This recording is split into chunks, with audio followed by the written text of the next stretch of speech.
መሪያው ቅያሜ መጣው ያኔ ነው። ይሄ ነበር እዛ መቀሌ ሄዶ ሲጎበኝ ጌታቸውና እሱ ተቀምጠው ማለት ነው። ይህ የአቦታዬ አብይ መንገድ የተጠየፈበት የመጀመሪያው እርምጃ ነው። ከዚህ በኋላ በተቃራኒው መጓዝና ከውስጥ ነው መታገል ጀመረ። የቻለውን ሁሉ አደረገ። የአገዛዙን ምስጢርና ሴራ አጋለጠ። የብዙ ሰውን አይን ገለጠ። የእሱ ለውጥ ብዙ ውድመቶችን በማስቀረት ረገድ ጥሩ ሚና ተጫውቷል። በዚህ ምክንያት ዛሬ በእስር እየማቀቀ ይገኛል። እና አብይን ነፃ ያወጣው ታዬ በህወሓት 9 ዓመት ታስሮ እነ ሽመልስ አብዲሳን ነፃ ያወጣው ታዬ ዛሬ በእነሱ ታስሮ እየማቀቀ ይገኛል። እዛው ቦታ ላይ በመገኘቱ የአቋም ሰው በመሆኑ እና ይህም ፎቶ ነው የተነሱት መቀሌ የዛሬ 3 ዓመት። በአንጻሩ ጌታቸው ረዳ ዛሬ የት ነው ያለው?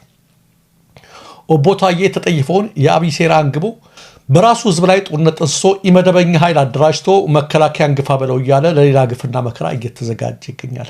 ምንም ልዩነት ቢፈጠር ከጓዶቹ ጋር ጌታቸው ማለት ነው ከአብይ ጎን ሆኖ ጦርነት መደለቅ እጅግ አስገራሚ ነው። ታዬ ከውስጥ የታየውን አስከፊ ነገር ከውጭ ሲመለከት በነበረው በጌታቸው ረዳ ሲደረግ ደግሞ እጅግ አሳዛኝ ነው ብሎናል። እናመሰግናለን። ዕለቱን በዚህ እናስታውሳቸዋለን። ዛሬ ሁለቱ ቦታ ተለዋውጠዋል። ይህ በእንዲህ እንዳለ የህወሓቱ ሊቀመንበር ቃላችንን ማደስ አለብን ሲሉ ተናገሩ። የትግራይ አስተዳደር ፕሬዝዳንትና የህወሓት ሊቀመንበር ዶክተር ደብረጽዮን የሰማዕታትን ትውስታ ስናከብር ሉዓላዊነታችንና የራስን ዕድል በራስ የመወሰን መብታችንን ለማስከበር ቃላችንን ማደስ አለብን በማለት ነው የተናገሩት። የህወሓት ሊቀመንበር ደብረጽዮን ገብረ ሚካኤል 38ኛውን የሰማዕታት መታሰቢያ ቀን በተመለከተው በተካሄደ ስነ ስርዓት ላይ በመገኘት የአበባ ጉንጉን ሲያስቀምጡ ባስተላለፉት መልእክት የሰማዕታትን ትውስታ በምናከብርበት ወቅት ከሁሉ በላይ ሉዓላዊነትንና የራስን ዕድል በራስ የመወሰን መብትን ለማስከበር የገባነውን ቃል ማደስ ይገባል ሲሉ ተናግረዋል። ሰማዕታት ለህዝብና ለህዝባዊ ዓላማ ያሳዩት ጽናት፣ ልዩ ተሰጥኦና መስዋዕትነት በታሪክ የሚታወስ ነው ያሉት ፕሬዝዳንቱ ታጋዮቻችን ለማንኛውም አይነት መስዋዕትነት ወደ ኋላ ሳይሉ ድላችንን በተግባር ያረጋገጡ ናቸው ብለዋል። ሊቀመንበሩ አክለውም በትግራይ በአሁኑ ወቅት የሰላም የልማትና የዲሞክራሲ ጉዞ በመቋረጡ የትግራይ ህዝብ ላይ ከፍተኛ ጉዳት እንደደረሰበትና የዘር ማጥፋት ጦርነት እንደተፈጸመበት ገልጸው ይህም ህዝቡን ወደ ሌላ የመከላከያ ትግል እንዲገባ አድርጎታል ብለዋል።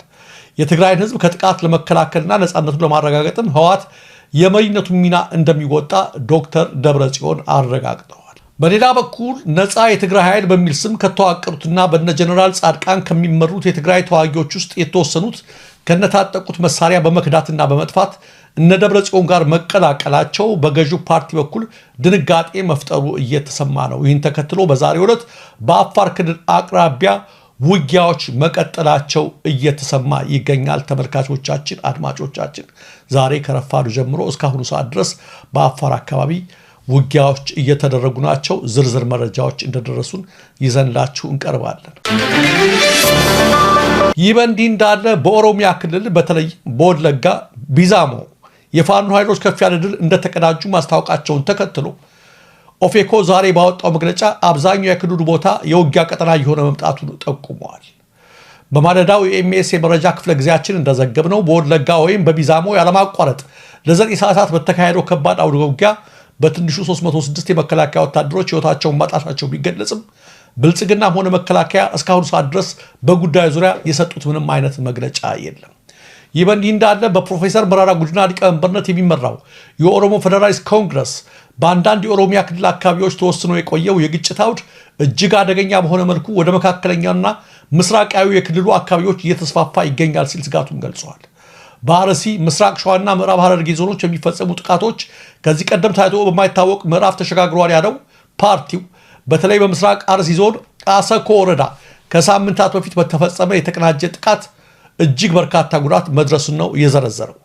በቦዘኑ ሴሮ ወረዳ መንደሮችን ሙሉ በሙሉ ያወደመ ስልታዊ የማቃጠል ዘመቻ እንደተካሄደ ኦፌኮ የጠቀሰ ሲሆን በዚህም ወደ 17000 የሚጠጉ አባወራዎች መፈናቀላቸውን፣ በ10 ሺዎች የሚቆጠሩ ዜጎች ለችግር መጋለጣቸውና ገሚሶቹ ወደ ጫካና ሰው ወደማይኖሩበት በረሃ መፈናቀላቸውን አትተዋል።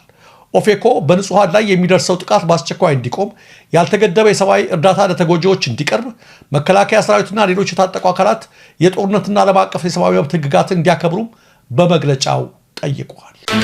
በሌላ በኩል ተመልካቾቻችን አድማጮቻችን ዛሬ ሰኔ 15 ቀን 2018 ዓ.ም በደራ ወረዳ ከ50 ያላነሱ የአማራ ተወላጆች አብዛኞቹ ሙስሊሞች መገደላቸውን የከተማዋ ነዋሪዎች በሐዘን ገልጸዋል። ሰሞኑን ብዛት ያላቸው ጸጉራቸውን ያሳደጉና የመከላከያን ዩኒፎርም የለበሱ ታጣቂዎች ወደ ከተማው መግባታቸውን ተከትሎ የዚህ አይነት እልቂት ሊፈጠር እንደሚችል ስናስጠነቀቅ እንደነበር ይታወሳል። ተመልካቾቻችን በአሁኑ ሰዓት በደራ ከፍተኛ ሐዘን እንደነገሰ ነው ከስፍራው የሚደርሰን መረጃ። አብዛኞቹ ሟቾች የእስልምና እምነት ተከታዮች ናቸው። ነገር ግን ሁሉም የአማራ ተወላጆች እንደሆኑ ነው ተመልካቾቻችን አድማጮቻችን የደረሰን። በዚህ ጉዳይ ላይ የአካባቢውን መስተዳድር፣ የከተማውን መስተዳድር፣ የክልሉ መስተዳድር ለማነጋገር ጥረት ተደርጎ አንዳቸው ምላሽ ለመስጠት ፈቃደኛ አልሆኑም። እንደምታውቋቸው እናቱ ኃይሉ አድኛ የኦሮሚያ ክልል ኮሚኒኬሽን ቢሮ ኃላፊ፣ ሌላው ቀርቶ በአርሲ ያን ያህል እንኳ ጭፍጨፋ ሲፈጸም መረጃው አልደረሰንም ብለው ሸምጥጠው የሚክዱ ናቸው። ስለዚህ በደራም ሰሞኑን ባያችኋቸው በነዛ ታጣቂዎች ጥቃቱ ተቀናብሮ ተቀናጅቶ ቀጥሏል ማለት ነው ተመልካቾቻችን አድማጮቻችን። ሌላው በጠዋቱ የሚኤስ መረጃ ክፍለ ጊዜያችን ዋነኛ አጀንዳ ከነበሩት መካከል አንዱ የሰሜን አሜሪካ የኢትዮጵያ እግር ኳስ ፌዴሬሽን ጉዳይ የተመለከተ ነበር። ሁላችሁም ተመልክታችሁታል። በተለይ የኢትዮጵያ ንግድ ባንክ ስፖንሰር መሆኑ ያንንም በገጹ መለጠፉ እያነጋገረ ብዙዎችን ይገኛልና በጠዋቱ ላይ ብዙ በስፋት ተነጋግረንበታል። አሁን ወደዛ አልመለስም። ነገር የጠዋቱን ውይይት ተከትሎ ከእናንተ ከአድማጮቻችን በርካታ መልእክቶች እየደረሱን ነው። ሁላችሁም ጥያቄዎቻችሁ አንድ አይነት ናቸው። ምንድነው ማድረግ ያለብን፣ ምን እናድርግ የሚሉ ጥያቄዎች ናቸው እየደረሰን ያለ ነው። የኔ መልስ በአሁኑ ሰዓት ልላችሁ የምችለው ይህን ጉዳይ ገና ዛሬ ነው የተወያየንበት። ትናንት በጥቂቱ አነሳ ነው፣ ቅድም ነው በስፋት የተወያየንበት። ስለዚህ ቢያንስ ዛሬ ነገ ወይም ከነገ ወዲያ የፌዴሬሽኑ ሰዎች ህዝብን አክብረው በሳል ውሳኔ ይወስናሉ የሚል እምነት አለኝ፣ ተስፋ አለኝ። የማስተካከያ እርምጃ በመውሰድ ለህዝብ ያላቸውን አክብሮት ያሳያሉ፣ ውሳኔያቸውንም ያንን ያሳውቁናል ብዬ ተስፋ ስለማደርግ በዚህ ጊዜ ይህን አድርጎ የምንለው ነገር የለም። ትንሽ ቢያንስ 2 ቀን ምናምን እንጠብቃቸው፣ በትዕግስት እንጠብቃቸውና ከዛ በኋላ የማስተካከያ እርምጃ ያደርጋሉ ብዬ ነው ሞስት ፕሮባብሊ ተስፋ የማደርገው። ያን ካደረጉ የምናደርገውም መልካም ነገር እንነጋገራለን በሚለው እንያዘው። ያ ካልሆነ ደግሞ ከ2 ከ3 ቀን በኋላ የምንነጋገረውን እንነጋገራለን ማለት ነው ተመልካቾቻችን። ስለዚህ የሆነ ሆኖ አቋማቸውን ካልቀየሩ ለነሱም ጥሩ አይደለም፣ ለንግድ ባንኩም ጥሩ አይደለም።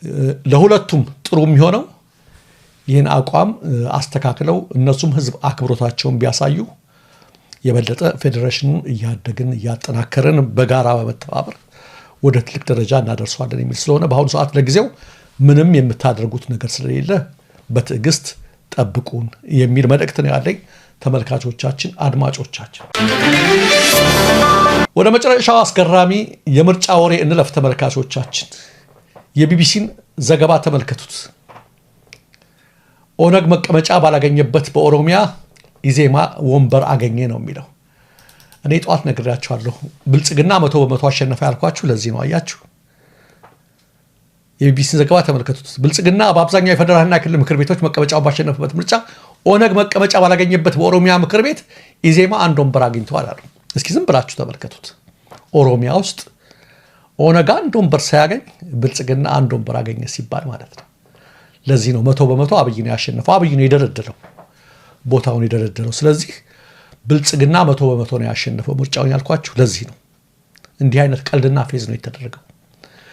ይህ ይሄን ነው እንግዲህ ዶሮ ሲያታሏት በመጫኛ ጣሏት እና ኢዜማዎችም አሸነፍን ኦሮሚያ ላይ 1 ወንበር ይላሉ። በቃ ይሄን እየተመለከቱ ማለት ነው። ከኦነግ የበለጠ የኦሮሚያ ህዝብ ኢዜማን ወዶ ሲመርጠው ዝም ብላችሁ ተመልከቱት። ዞሮ ዞሮ የዚህ አይነት ፌዝ ነው ምርጫው። ይህም ሆኖ ተመልከቱ፣ ይህም ሆኖ የብልጽግና ሰዎችን ተዋቸው። ብልጽግና የቀጠራቸው ተላላኪዎች በስመ ተቃዋሚ ፓርቲ ወይም አክቲቪስት ተብለው የሚለጠፉ ተጎታቾች፣ የድስት ጠራጊዎች ማለት ነው። እነሱ ድስት ጠራጊዎቹ ሰሞኑን ስለ ገዳ ስርዓት ተብሎ ሲወራ ሰምታችኋቸዋል ሲናገሩ። እኔ ብልጽግናዎች ቢናገሩ ኦህዴዶች ቢናገሩ ግድ የለኝም። እነዚህ ሰዎች 8000 ያሉት የ8000 ዓመት የገዳ ስርዓት ዲሞክራሲ፣ ሁሉን አሳታፊ ምናምን እያሉ ከኦህዴዶች በላይ እነዚህ ነበሩ ሲያደነቁ ነው የነበሩት። እነዚህ ፍርፋሪ የሚለቅቡት እና ዛሬ የክልል ምክር ቤቶች መቀመጫ ተወሰደ። ይሄንንም ብልጽግና ነው ይደረደረው እና ይሄ የአማራ ክልል ምክር ቤትን ተመልከቱት፣ እንደተመለከቱት ብዬ ነው። 257 መቀመጫ አለ ይላል፣ ብልጽግና አሸነፈ ይላል። የአማራ ዲሞክራሲ ኃይል ንቅናቄ የሚባል አንድ አለ 4 መቀመጫ፣ ኢዜማ 3 መቀመጫ ተሰጠው። አማራ ክልል ውስጥ ነው ተመልከቱ። አብን 2 መቀመጫ፣ የብሔራዊ አንድነት ፓርቲ 1 መቀመጫ፣ ቅማንት ዲሞክራሲ 1 መቀመጫ፣ አርጎባ አንድነት መቀመጫ፣ ሰላም ለኢትዮጵያ ጥምረት መቀመጫ፣ ትብብር ለኢትዮጵያ መቀመጫ፣ የወሎ ህዝቦች ዲሞክራሲያዊ መቀመጫ፣ ነፃነትና እኩልነት ፓርቲ መቀመጫ አገኙ። እነዚህ ሁሉ የት? አማራ ክልል ምክር ቤት።